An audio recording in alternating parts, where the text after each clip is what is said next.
Welcome to the Busy Pastor Podcast. If you're interested in leadership and ministry coaching, go to busypastor.org/coaching. Join the Busy Pastor community today by going to busypastor.org, filling out the form, and you will receive more free resources, starting with our Fab 5 resource, helping you determine the 5 things only you can do.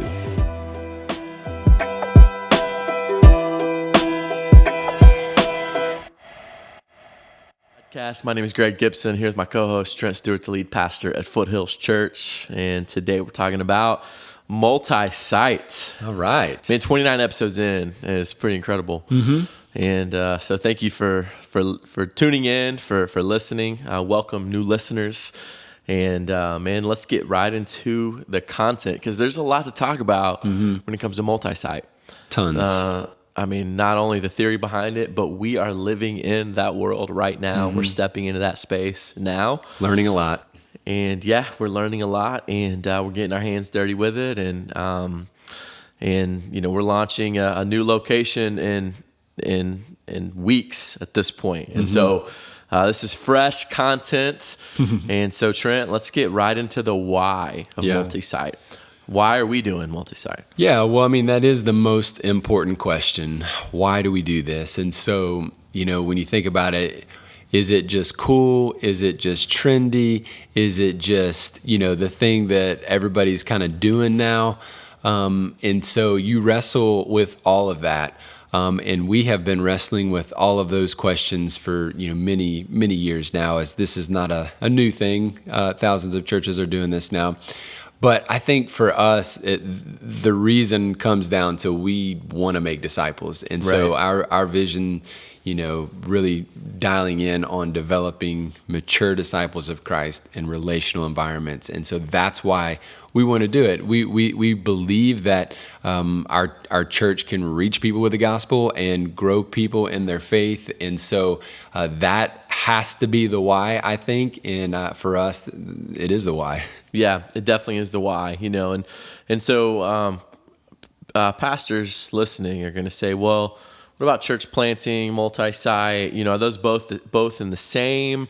How do we define that? And, you know, for us, how are we involved in both church planting and multi-site? Yeah. Well, I mean, both are important and we need both. And so I think that it's not either or. It's not either or. I think no matter, you know, what church you're in, we need to think about, you know, how we can partner with and help churches get planted, and how we can, you know, help churches become multi-site, whether our church or another church that we can help financially. And so, you know, for us, you know, we're Southern Baptist Church, so we are giving to North American Mission Board, which is planting churches all over North America. And so we have been a part of sending guys like you to plant churches, and we've been partner churches like in that vein. And so pray and know that we'll still continue to do those kinds of things. And so at the same time, you know, multi-site is being effective in the country. And I think all over we've seen signs that this can be done well. We've seen churches that have struggled. We've talked to many of them, learning from many of them that, you know, have said, watch out for these things. And this is, you know, helpful. This is not so much helpful. And so, yeah, we're learning through all of that. And, I think at the end of the day, that why, you know, drives us. And so that's why we would do both church planting and multi-site. Yeah, I mean, I can speak from experience here, being a part of both ends of the spectrum, and so can you now, right? Planting Foothills and now moving into multi-site, church planting and now moving into this multi-site season. And in so many ways, when you are church planting, you know, you are doing it. You're in survival mode, and you're kind of taking something new and potentially going to a completely different context, right? For us, you know, when we are thinking about reproducing what is working here at Foothills, you know, we're thinking through the lens of resource stewardship, the staff that God has given us, the gift sets that surround our team, and ultimately a context that needs a church like ours, right? Right. And doing some research and saying, where are pockets in our city that are unchurched and need just gospel movement. Exactly. And, obviously we're in the Southeast, so to say unchurched, a lot of people will think, well, everybody, goes to church or is familiar with church, or there's plenty of churches in that particular area. And we get all of that, Sure. there are churches everywhere, but the areas that we're trying to dial in on are areas that don't have churches that are like us, not because we're better than anybody, but we are different than other people, right? Your church is different from the church down the road because of the culture and the focus and the vision and all those kinds of things. And so we're not trying to be bigger or better than anybody. We're just trying to be who we are. Right. And ultimately this comes from a burden. And that burden was just put in my heart, many years ago for a certain area in Knoxville. And as we've done research, like you said, a lot of unchurched people, statistically, we've read the reports, a lot of people who are not attending church, a lot of de-church people in that area. It is a growing multi-ethnic area. And so we look at that, and we also look at, well, there's not really a church that looks or feels or does what we do. And so all of that goes into play as to, why we would do that and how we got to that point.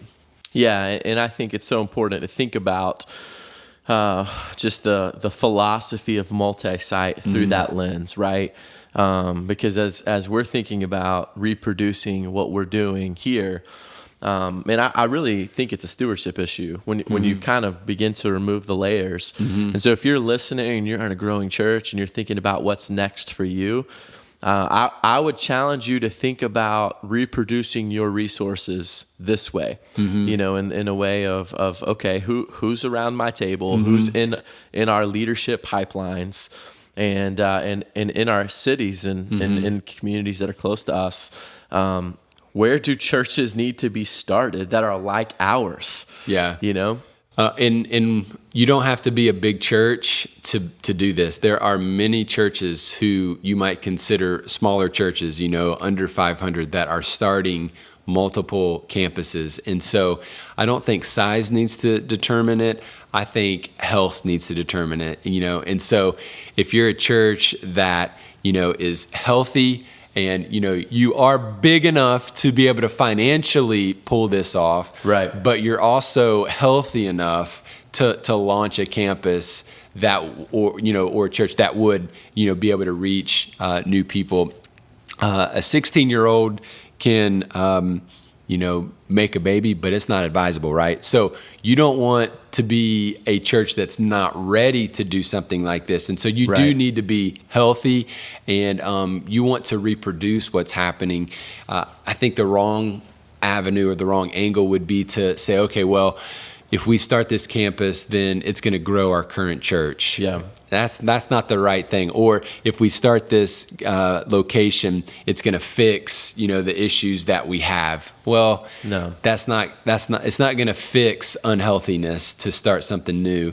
You really want it to be about reproducing what you have. And so you do have to get to a point to where what you are doing is working to some degree. Right. And you have bandwidth financially, you have bandwidth as far as vision, and you have bandwidth as far as people to be able to move into this direction. So one of the questions I get 9 times out of 10 when I'm talking with someone about multi-site is the question after, well, why are you doing multi-site instead of not church planting? And, going back to that both and, we want to be about both.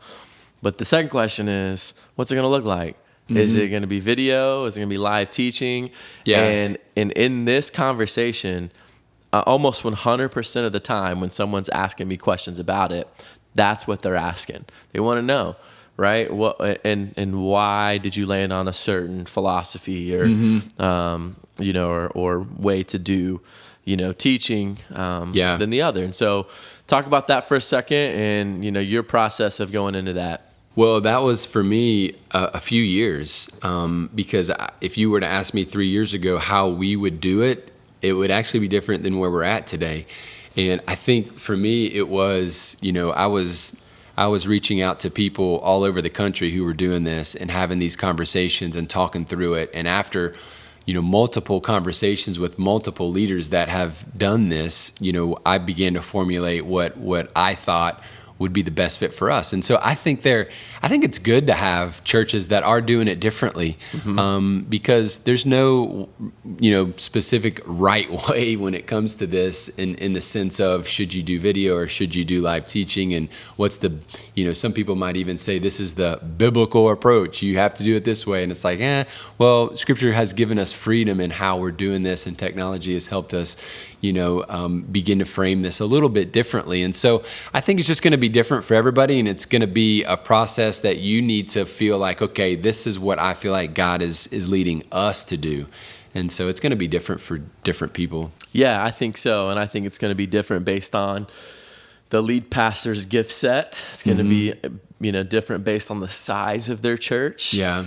It's going to be different based on their context, right? So, I mean, if we're trying to reproduce ourselves into a context that's not normally, or like the one that we're in now, we're probably going to think through that lens, So there's lots of questions that surround how do we reproduce ourselves. Another one is like, how many locations do you plan to do? Yeah. So if you're trying to do, if you're trying to do 5, 6, 7, 8, 9, 10 is like the ultimate goal that you see yourself, reaching for over the next, 10 years, then you also want to start with something that's reproducible. And so that comes into play when you're thinking about live versus video as well. Because if I'm thinking, we're going to find 10 great communicators, great pastors, to lead all these places in 10 years.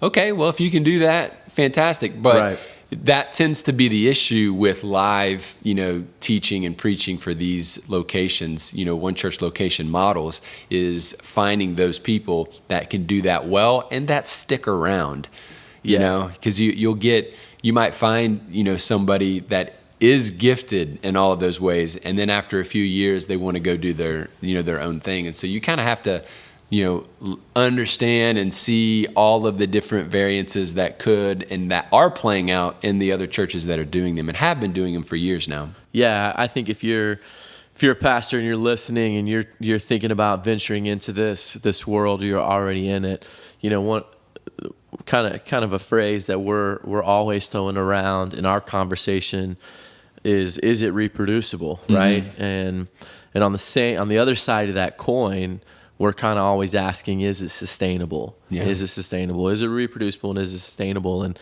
I think if you can create a philosophy of ministry, a philosophy of multi-site that says yes to both of those, that's the lane you want to be in. You don't ever want to be in survival mode, trying to sustain something that you've multiplied too fast, or it's bigger than your staff, or bigger than your gift set, or whatever it looks like.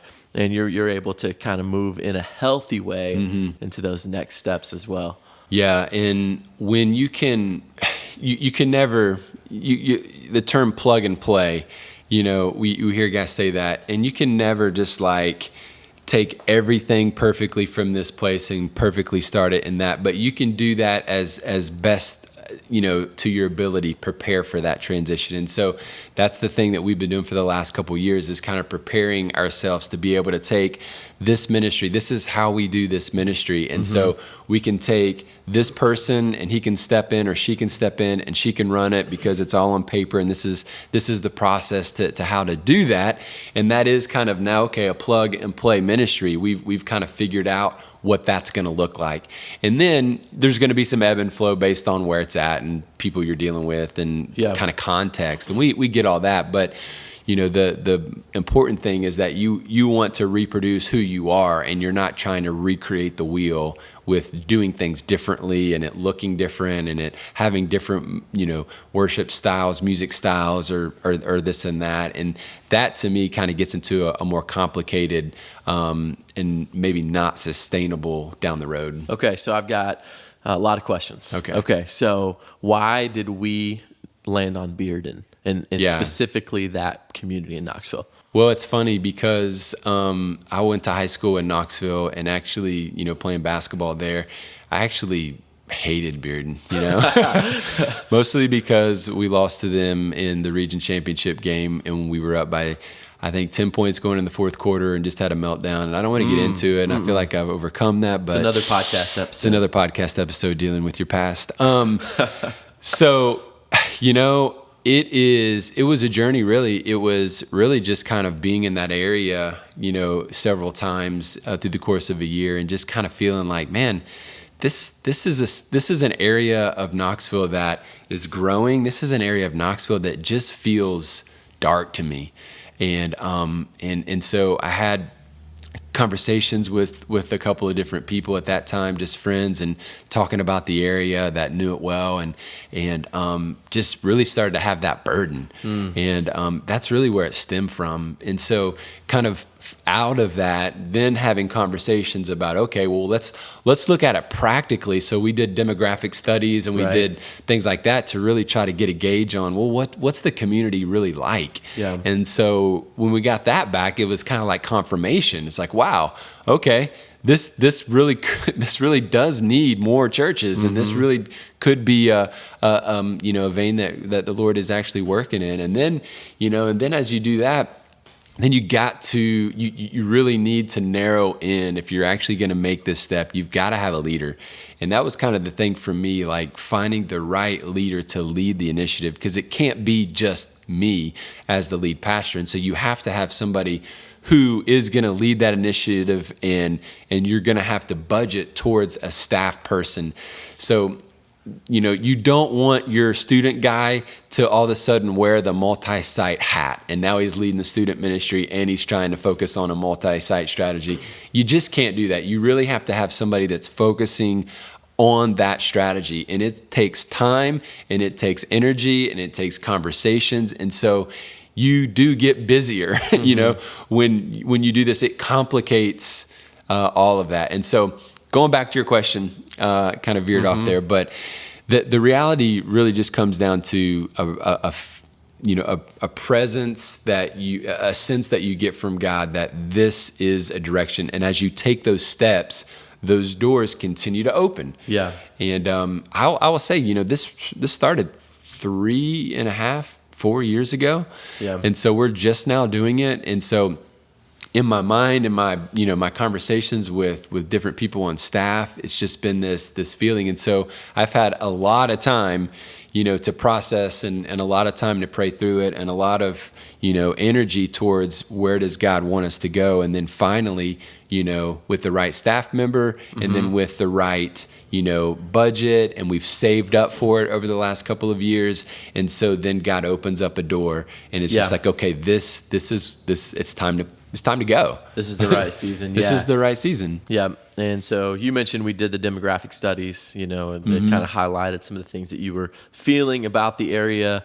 That kind of gave some kind of objective bullet points of, this is a church that does need another or a new gospel presence, or a church like ours. And then one of the stats, as we're doing research, one of the stats we keep coming back to is that people don't really drive over 30 minutes to church in our context. It might be different in bigger cities, but in our context, that was it. Yeah. And so we began to look around and in our database and who is living in this zip code we want to plant in and around this zip code. We had over 100 people already who were living there, who were driving 30 minutes or above 30 minutes to church on Sundays, to drop their kids off on Wednesday nights, their students off, and driving into Maryville for small groups. Yeah. And so that was a big part. That was a big part for sure. And so to kind of fast forward us a little bit here, as you're praying for it, the right leader comes on the team, and you've been saving up for this next work. You've got a base of people.